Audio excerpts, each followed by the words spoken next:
Assalamualaikum warahmatullahi wabarakatuh. Hello guys. So dahil part 2 na tayo sa aking Umrah tour journey. So ito na guys, dito na kami, nakarating na kami, no. Dito na kami sa Dammam. So naghanap kami ng toilet para kami ay maliligo dahil bilang isang Muslim nasa sunna yun na bago kami maka-reach ng Makkah, kailangan muna namin na maggusol, or ibig sabihin ng gusol is lilinisin namin yung aming katawan.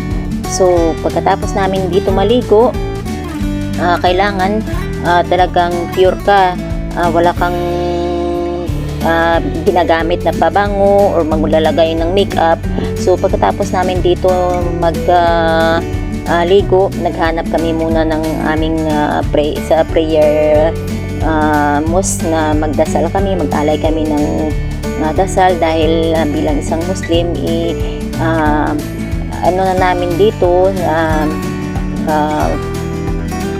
tawag nun, yung tradisyonal na namin bilang isang Muslim na mag-aalay ng dasal sa isang araw 5 beses.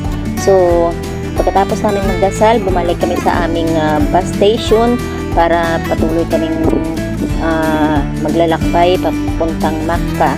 So habang nilalakbay namin itong Dammam papuntang Makkah, kumuha muna ako ng video dahil dito is napamangha ako sa building dahil ang sobrang taas ng mga building dito at natatanaw na namin yung aming hotel na tutuluyan.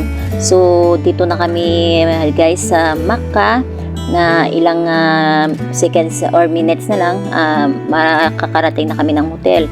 So habang nasa lobby kami, umakyat na kami ng aming hotel. Dito na kami sa loob ng elevator. So kaway-kaway muna kami magkakaibigan dito habang inaantay namin na makarating kami ng 7th floor. So imagine mo guys, 7th floor yung inakyatan ng elevator. So nag-usap-usap kami kung anong room yung aming pupuntahan dahil doon namin ilalagay yung aming mga bagahe para tipon-tipon na kami doon lahat. So kaming magkakaibigan is pinagplano na namin na isang room lang yung aming kukunin para doon na kami lahat-lahat, yung mga gamit namin doon na lahat. So ayan na guys, nakita na namin yung aming room na 272. So imagine mo guys, 272. So pagkatapos namin na ilagay yung aming mga bagahe, bumalik na naman kami sa bus station at mag-start na kami na magtawaf. Yung ibig sabihin ng tawaf is 7 rounds na iikutin mo yung Kaaba. So ito talaga ang tradisyonal ng mga Muslim na pag tinatawag na mag-umrah, kailangan mo talaga na magtawaf. So habang mag-uumpisa kami dito na magtawaf, so inano muna kami ni Brother Asher na ang aming susundin is siya para hindi kami mawala, kasi guys, grabe pagka talagang mahiwalay ka dito, mawawala ka talaga.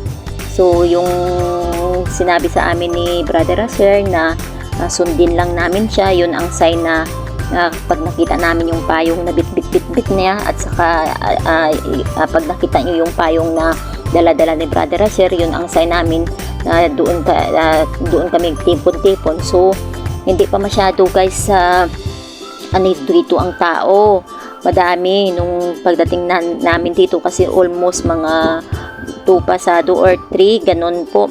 So habang nakaikot kami ng 2 beses, 3 beses yata, umupo kami muna dito para antayin namin yung Allahu Akbar para kakain kami ng iftar, kasi nga lahat kami dito is fasting. So nag-upo-upo muna kami habang nag-aantay kami ng Allahu Akbar para magsimula na kami kumain. So dito siksikan talaga, at saka in fairness dito guys, nagbibigay sila ng mga pagkain, at saka yung hindi ko talaga makalimutan dito, yung sarap ng tubig na tinatawag nilang Zamzam. So napaka-blessed talaga, at saka manghang-mangha ako dito guys, kasi nga imagine mo yung laki ng Kaaba, yung taas ng mga building, yung taas ng building na may relo, doon ko kaya guys na sabi ko napaka-bless ko, kasi nga nakarating ako dito sa bless sa Kaaba, na yung talagang bless ano ng mga Muslim ito. So grabe, siksikan yung tao, halos yung upo mo talagang maaapakan ka na, wala kang mapaglagyan ng prayer mat mo kasi nga siksikan na talaga ang tao dito. Grabe, dito talaga ako na my God, sabi kong ganito pala ang experience na mag-umrah ka na sobra-sobra ang dami ng tao. Tapos imagine mo guys hindi lang 1,000 yung tao, kaya million.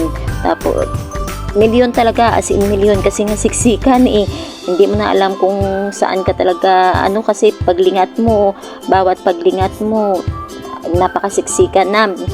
Tsaka inaantay na lang namin dito yung Allahu Akbar. So habang inaantay namin yung Allahu Akbar, kumuha muna ako ng video. Napamangha talaga ako sa sobrang ganda talaga ng mosque na ito, I promise. So kailangan pa talaga namin na tapusin yung 7 tawaf, yung 7 round na iikot kami sa Kaaba.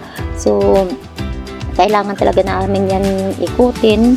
So pagka ikot namin dito, may sinasabi kaming labik humalabik. Yun ang sinasabi na ibig sabihin na oh Allah, here I am, here we are. Andito na kami, sasamba sa'yo. Ayun ang ibig sabihin ng nasa Arabic. At saka alam nyo ba guys, na dito na ako sa loob ng Kaaba. Hindi mo talaga guys maintindihan kung ano yung mararamdaman mo, kasi nga ewan ko, kasi para sa akin yung feeling ko dito, naiiyak ako na hindi ko maintindihan kung bakit ako naiiyak. At saka yung talagang sinusurinder ko lahat ng mga kasalanan ko, pagkatapos ko na sa kay Allah yung mga kasalanan ko, nag-wish ako nagdua talaga ako, yung wini-wish ko lahat ng magagandang mangyayari sa buhay ko, lahat, bibigyan ako ng biyaya, lahat ng blessings sa lahat ng pamilya ko. Tsaka parang wala kang sawang banggitin lahat ng mga hinihiling mo kay Allah.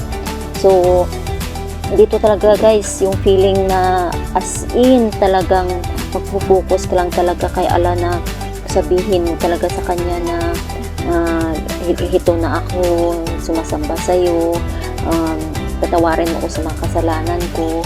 Imagine mo guys, sa 1,000 na tao dito, hindi mo talaga maramdaman yung init ng sikat ng araw, kasi nga ewan ko kung anong gravity talaga yung napakahiwaga dito sa Kaaba. Kaya nga siguro ang dami-daming Muslim na we wish na makarating dito sa Kaaba para lang makapag-umrah, para makapag-perform. So alam nyo ba guys, nasa milyon-milyon ng tao dito. Isa ako sa pinaka maswerteng tao na napagbigyan na makapunta dito para mag-umrah. So siguro will na ni Allah, Qadar nga, sabi nga, kung talagang para sa'yo. At saka imagine guys, dati akong Christian, pero ito na ako ngayon, naging Muslim na, nakapag-experience na mag-umrah. Talagang naano ko na yung sinasabing Kaaba, nakikita ko na talaga. Alam nyo ba guys, noon nakikita ko lang yan sa TV na parang wow, sabi kong ganito pala kadami ang tao, siksikan para lang makapag-perform ng umrah or hajj. Kasi nga alam niyo ba guys, bilang isang Muslim, ang 5 pillar of Islam, isa yung hajj sa mga requirements hajj or umrah sa traditional ng Muslim, na talagang isa to sa mga pillars ng Islam na kailangan talaga. Hindi naman siya sa pilitan na kung hindi mo kaya, talagang pipilitin mo. Kung kaya mo, wala namang dito na kailangan ikukomplete mo talaga yung 5 pillar Islam para maging ganap ka na sasabing isang Muslim. So ito na nga guys, no. So habang nagmamasdan ko yung Kaaba, alam niyo ba na yung feeling na ang gaan-gaan na parang lumulutang ka sa alapaap na yung wala, parang feeling mo lahat ng kasalanan mo naaalis. Pero dito na nga natin itatapos yung ating Umrah part 2 ko. So sa lahat ng nanonood ng aking A Day in My Life in Makkah, sana magustuhan niyo yung aking videos, at saka sa mga subscribers ko, salamat sa lahat ng pagsuporta nyo, at saka sa mga hindi pa nag-subscribe, please subscribe, like and share para mas madami pang makapapanood, na para ibahagi rin natin ang videos na to, at saka para laging updated rin kayo sa aking mga videos na i-release. So please subscribe na po sa kay Atis TV. So salamat guys, ingat kayo lagi, bye.